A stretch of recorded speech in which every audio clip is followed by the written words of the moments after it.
Welcome to మన ఊరు మన వార్తలు. షార్ట్ టూర్ పై కామ్రేడ్ల కన్నెర.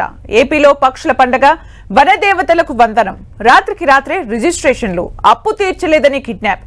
ఇలాంటి మరిన్ని వార్తల్ని మన ఊరు మన వార్తల్లో చూద్దాం. కేంద్ర హోంమంత్రి అమిత్ షా ఏపీ బీజేపీ నేతలకు కీలక అంశాలపై దిశానిర్దేశం చేశారు. ఏపీ పర్యటనలో భాగంగా పార్టీ నేతలతో విజయవాడలోని నోవాటెల్లో సమావేశమయ్యారు. కూటమి ప్రభుత్వంలో ఉన్న పార్టీ బలోపేతం దిశగా తీసుకోవాల్సిన చర్యలపై రోడ్ మ్యాప్ ని తెలియజేశారు. పార్టీలో సమన్వయంతో పనిచేయాలని, కేంద్రం నుంచి ఏపీకి అందుతున్న సాయం గురించి పెద్ద ఎత్తున ప్రచారం చేయాలని షా ఆదేశించారు. విజయవాడలో జరిగిన విశ్వ హిందూ పరిషత్ సభ గురించి ఆరా తీసిన షా ఏపీలో తాజా పరిణామాలపై చర్చించారు.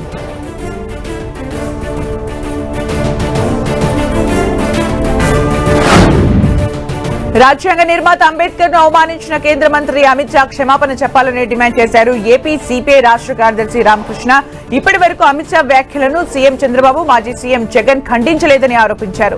పైగా అమిత్ షాకు రెడ్ కార్పెట్ తో స్వాగతం పలుకుతున్నారని విమర్శించారు.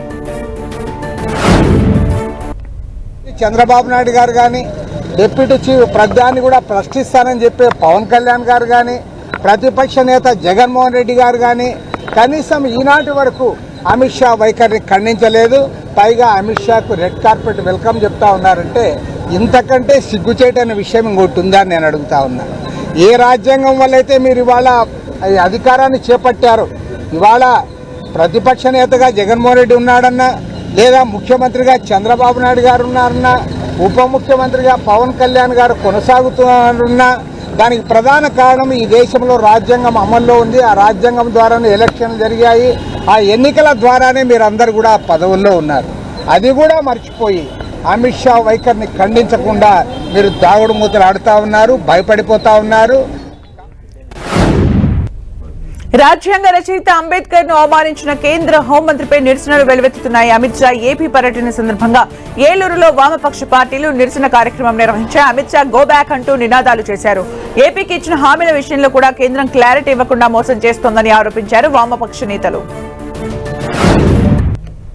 ఆ రాజ్యాంగాన్ని అవమానించేలాగా, ఆ రాజ్యాంగాన్ని రచించినటువంటి అంబేద్కర్ను అవమానించేలాగా, హీనపరిచేలాగా నిండు పార్లమెంటు సభలో అవమానించాడు. అలాంటి రాజ్యాంగాన్ని రాసినటువంటి అంబేద్కర్ను అవమానించినటువంటి అమిత్ షా ఈ రాష్ట్రానికి వచ్చేటువంటి హక్కు, అధికారం ఎట్టి పరిస్థితుల్లో లేవు. అలాగే ఈ రాష్ట్రానికి వస్తారు, ప్రత్యేక హోదా గురించి మాట్లాడరు, విశాఖ ఉక్కు ప్రైవేటీకరణ చేయమని చెప్పరు, పోలవరం నిర్వాసితులకు ప్యాకేజ్ ఇస్తామని చెప్పరు, కడప ఉక్కు ఫ్యాక్టరీ గురించి మాట్లాడరు. ఈ రకంగా రాష్ట్ర ప్రయోజనాల గురించి కూడా మాట్లాడినటువంటి వీళ్ళకి ఇక్కడ రావడం అనేది ఖర్చు దండగా, మన శ్రమ దండగా. అందుకనే అమిత్ షా రావద్దు, ఇక్కడికి రావడానికి వీలేదు, ఆయన్ని ఇక్కడికి ఆహ్వానిస్తున్నారు.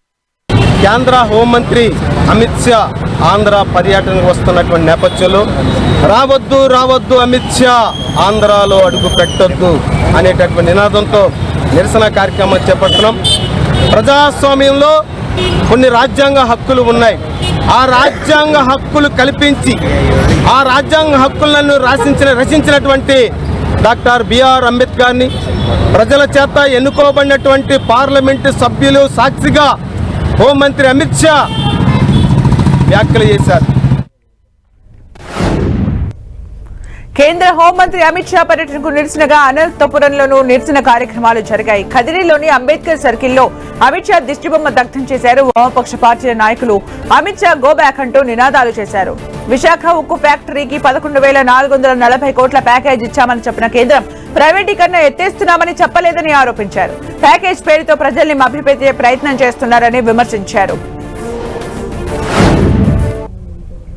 ఏదైతే విశాఖపట్నంలో ఉన్నటువంటి విశాఖ ఉక్కు, ఏదైతే విశాఖ ఉక్కు ఆంధ్రలో హక్కుగా పిలువబడుతుందో, విశాఖ ఉక్కును ఈరోజు నిర్వీర్యం చేయడానికి, ఈరోజు ప్రైవేట్ పరం చేయడానికి బీజేపీ ప్రభుత్వం కంకణం కట్టుకుంది. ఏదైతే వామపక్ష పార్టీగా మేము ఒకటే అడుగుతా ఉన్నాం, నిన్నటి రోజున పత్రికా ముఖంగా చెప్తా ఉన్నారు, ఈ రాష్ట్రానికి యొక్క విశాఖ ఉక్కుకి 11,440 కోట్ల రూపాయలు ఈరోజు మేము ప్యాకేజ్ ఇచ్చామని అడుగుతాం. అయ్యా, మేము అడుగుతున్నది ప్యాకేజ్ కాదు, విశాఖ ఉక్కుకి సొంత గనులు ఇవ్వాలని చెప్పేసి, అదేవిధంగా లాభాల్లో ఉన్నటువంటి విశాఖ ఉక్కు ఈరోజు నష్టాల్లో ఉన్నటువంటి విశాఖ ఉక్కు లాభాలకు వస్తుందని చెప్పేసి తెలియజేస్తా ఉన్నాం. ఏదైతే టీటీడీ చరిత్రలోనే ఎన్నడూ లేని విధంగా వరుస దురాఘాతాలు జరుగుతున్నాయని ఆరోపించారు వైసీపీ నేత భూమన కరుణాకర్ రెడ్డి. తిరుమలలో తొక్కిసలాట ఘటనపై కేంద్ర విపత్తుల నిర్వహణ శాఖ విచారణకు ఆదేశిస్తే కేంద్ర హోంశాఖ ఎందుకు రద్దు చేసిందో అర్థం కావడం లేదన్నారు. కూటమి ప్రభుత్వం అధికారంలోకి వచ్చిన తర్వాత తిరుమల కొండపై అరాచకాలు పెరిగాయని ఆరోపించారు భూమన. ఒకటి, కేంద్రం అనుమానంగా కొండ మీద జరుగుతున్న అపచారాలకు దుర్ఘటనలకి బాధ్యులైనటువంటి వాళ్ళ మీద చర్యలు తీసుకోవాలా అన్నటువంటి ఒక స్పష్టమైనటువంటి అంశంగా పరిగణించి వాళ్ళు ఓ అధికారిక సమావేశం ఏర్పాటు చేయాల్సిన అవసరం ఉంది అని 17వ తారీఖున ప్రకటించటము, దాని మీద వెంటనే నిన్న అమిత్ షా గారు రాగానే చంద్రబాబు గారు ఆయన్ను మక్కువ చేసుకుని వెంటనే నిన్న రాత్రి పొద్దుపోయిన తరువాత కంట్రోల్ రూమ్ ఆఫీస్ నుంచి ఈ రకమైనటువంటి ప్రకటన రావటం. ప్రభుత్వ పథకాల అమలుపై నిజామాబాద్ కలెక్టరేట్ లో సమీక్ష చేశారు మంత్రి జూపల్లి కృష్ణారావు. రైతు భరోసా, కొత్త రేషన్ కార్డుల జారీపై పలు సూచనలు చేశారు. ప్రజల నుంచి వచ్చిన దరఖాస్తుల్ని క్షేత్రస్థాయిలో పరిశీలించి ఎంపిక చేయాలన్నారు మంత్రి జూపల్లి. ప్రజలకు ఎక్కడా ఇబ్బందులు తలెత్తకుండా చూడాలన్నారు. ఈ రివ్యూలో జిల్లాకు చెందిన ప్రజాప్రతినిధులు, అధికారులు ఈ రివ్యూలో పాల్గొన్నారు. బంధు 15,000 రూపాయలు ఇస్తామని చెప్పిండ్రు, 12,000 రూపాయలు ఇస్తామని ఒక అంశం. అట్లాగే ఆత్మీయ భరోసాకు సంబంధించి ఈ 60 సంవత్సరాల వయసు దాటిన వాళ్ళకు జాబ్ కార్డ్స్ ఉండవు కదా అన్నారు. అందుకనే 60 సంవత్సరాలు దాటిన తర్వాత జాబ్ కార్డ్ ఉండకూడదని లేదు, నిబంధన లేదు. నేను మార్నింగ్ వస్తూ నేను క్లారిఫై కూడా చేసుకోలేదు. అయినా కూడా ఒక ఇంట్లో ఒకరికి ఆ పరిస్థితిన అంటే అనారోగ్య కారణంగా పనిచేయడం, మిగతా వాళ్ళు ఒకరు చేసినప్పుడు వస్తుంది. Even otherwise also job card నుండి ఒక సెంటు భూమి లేకుండా పనిచేస్తే వాళ్ళను గ్రామ సభలో వాళ్ళను సెలెక్ట్ చేసి ఏర్పాటు చేయడం జరుగుతుంది. బీఆర్ఎస్ ఎమ్మెల్సీ కవిత సంచలన వ్యాఖ్యలు చేశారు. పసుపు బోర్డు ఏర్పాటు పాలిటిక్స్ లో భాగమే అన్నారు. నిజంగా పాలిటిక్స్ కోసం కాకపోతే వెంటనే మద్దతు ధర ప్రకటించాలని డిమాండ్ చేశారు. పసుపుకు మద్దతు ధర కింద 15,000 రూపాయలు ఇవ్వాలని డిమాండ్ చేశారు. ఎంపీ అరవింద్ కు వెకిలి మాటలు మాట్లాడటం అలవాటే అన్న కవిత, అరవింద్ తండ్రి చాటు బిడ్డలా ఉన్నాడని ఎద్దేవా చేశారు ఎమ్మెల్సీ కవిత. నిజంగా పసుపు మీద శ్రద్ధ పెట్టేటటువంటి వాళ్ళైతే పాలిటిక్స్ కోసం పసుపు బోర్డు కాకపోతే పసుపు దిగుమతులను వెంటనే కంట్రోల్ చేయాలని చెప్పి నేను భారతీయ జనతా పార్టీని డిమాండ్ చేస్తా ఉన్నాను. రెండవది, మీరు నిజంగానే పాలిటిక్స్ కోసం ఏదో కంటి తుడుపుగా పసుపు బోర్డు ఏర్పాటు చేసిన వాళ్ళు కాకపోతే పసుపు బోర్డుతో పాటు ఇమీడియట్ గా పసుపుకు మద్దతు ధర 15,000 రూపాయలు ఇవ్వాలని చెప్పి కూడా నేను డిమాండ్ చేస్తా ఉన్నాను. మరి గౌరవ ఎంపీ గారు అనేక మాటలు మాట్లాడింది. ఆయనకు అలవాటే వెకిల్ మాటలు మాట్లాడడం, ఆయనకు అలవాటే బాధ్యత రాహిత్యంగా మాట్లాడడం. కాకపోతే 2014లో మేము ఎప్పుడైతే ఈ పసుపు బోర్డు డిమాండ్ పెట్టినామో అప్పుడు ఈ ఎంపీ గారు రాజకీయాలలో కూడా లేరు. ఆనాడు కాంగ్రెస్ పార్టీలో ఉన్న వారి తండ్రి వెనుక ఉన్నటువంటి బిడ్డగా ఉన్నాడే తప్ప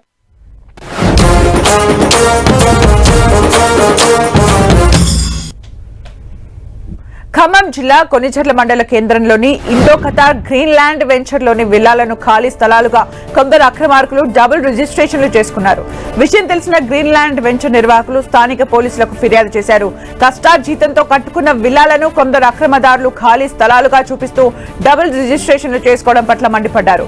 రాత్రికి రాత్రే విల్లాలను ఖాళీ స్థలాలుగా డబుల్ రిజిస్ట్రేషన్లు చేయించి తమను మోసం చేస్తున్నారని వెంచర్ నిర్వాహకులు ఆవేదన చెందుతున్నారు. తమకు న్యాయం చేయాలని బాధితులు డిమాండ్ చేస్తున్నారు. ముళ్ళ కిషోర్ గారు, రాము గారు, కన్నాడి శరత్ గారు, గొడవర్తి నాగేశ్వరరావు గారు, వీళ్ళు మరి వాళ్ళకి ఏం డిఫరెన్స్ ఉన్నదో తెలియదు. కానీ ఆ నైట్ ఆయన్ని సబ్ రిజిస్టార్తో విషయం తెల్లవారుజామున 3:30 సాయంత్రం మొదలెట్టి తెల్లవారుజామున 3:30 వరకు విషయం చేసుకున్నారంట. ఈ విషయంలో మీరు ప్రభుత్వానికి విజ్ఞప్తి చేస్తున్నామండి, మాకు న్యాయం చేయాలి. వీళ్ళందరి మీద కఠినమైన క్రిమినల్ చర్యలు తీసుకోవాలి. ఈ యొక్క రిజిస్టార్ ఆఫీసుల వాళ్ళ మీద కూడా చర్యలు తీసుకోవాలని కోరుతున్నాను సార్. వైరా సబ్ రిజిస్ట్రేషన్ ఆఫీసులో రిజిస్ట్రేషన్ చేసుకోవడం జరిగిందండి. వాస్తవం ఇక్కడ విల్లాస్ వాళ్ళు ఏంటంటే ఖాళీ ప్లేస్ అనే ఉద్దేశంతో ఓపెన్ ఫ్లాట్స్ లాగా ఒక్క రాత్రికి రాత్రే వీటి మీద కూడా అంటే మిగతా 64 రిజిస్టర్లతో పాటు 4 విల్లాస్ను కూడా చేర్చి అక్రమంగా రిజిస్ట్రేషన్. ముదిరాజ్లను బీసీ డి నుంచి బీసీ ఏలోకి మార్చాలని తెలంగాణ రాష్ట్ర ముదిరాజ్ మహాసభ డిమాండ్ చేసింది.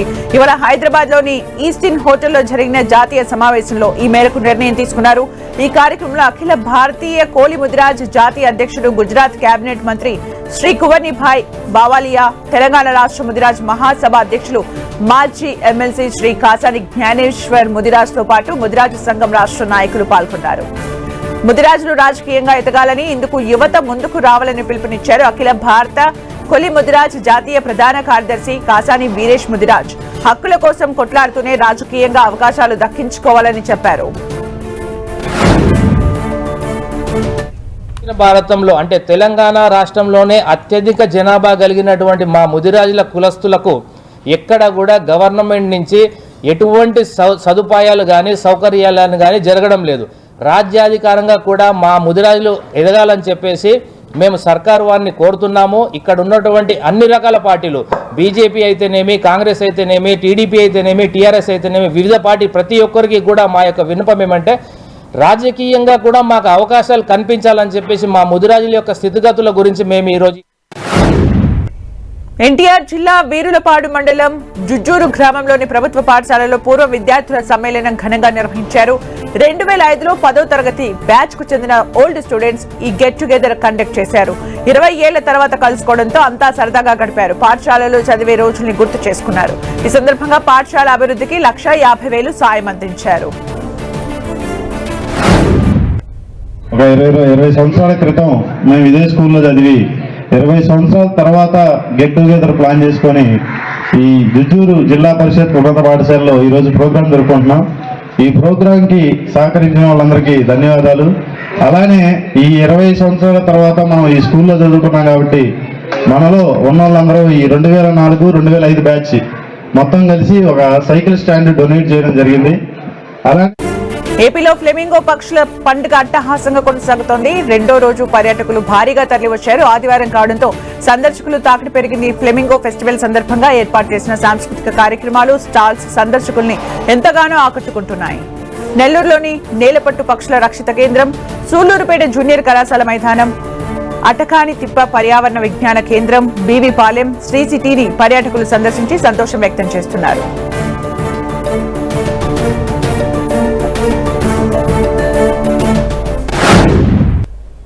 ఇవి మన ఊరు మన వార్తలు updates. More updates coming up. Stay tuned.